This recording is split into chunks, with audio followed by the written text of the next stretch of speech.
यह कहानी है एक छोटे से गांव की, जहां के लोगों की जिंदगी सरल और प्रेम से भरी होती थी। गांव का नाम था खुशियों का बसेरा। इस गांव में रहने वाले हर व्यक्ति को सिर्फ खुशियों की तलाश थी। एक बच्चा था, उसका नाम गोपाल था।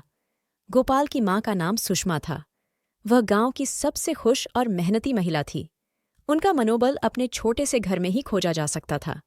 गोपाल की माँ के प्यार और समर्पण ने उसे जीवन के हर कठिनाई से निपटने की सीख दी।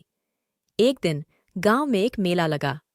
सभी लोग उस मेले में जाने के लिए उत्सुक थे।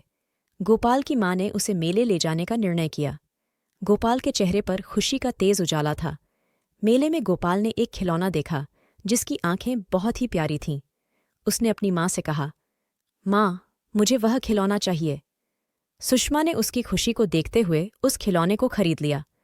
गोपाल की आंखों में एक नई खुशी थी। वापस घर आने पर गोपाल ने अपनी माँ को गले लगाया और कहा, धन्यवाद माँ, आप हमेशा मेरे साथ होती हैं। सुषमा ने हंसते हुए कहा, बेटा, मेरे लिए तुम्हारी खुशी ही सब कुछ है।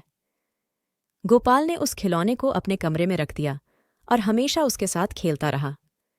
उस छोटे से खिलौने ने गोपाल को बहुत सारी खुशियां दी।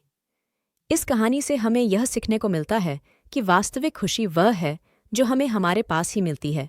हमें उसे खोजने की आवश्यकता नहीं होती। छोटी सी चीज़ों में भी खुशी मिल सकती है।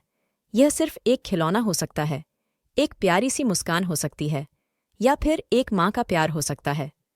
खुशियों का बसेरा गांव में हर कोने में छुपी होती है। हमें बस उसे खोजने की ज़रूरत होती है। और जब हम खुशी को खोजते हैं तो हमें यह एहसास होता है कि यह कितनी सीधी और सरल होती है। यह कहानी हमें खुशियों को सरलता से खोजने की महत्वपूर्णता को दिखाती है और हमें याद दिलाती है कि हमारे चारों ओर कितनी सारी खुशियां छिपी होती हैं।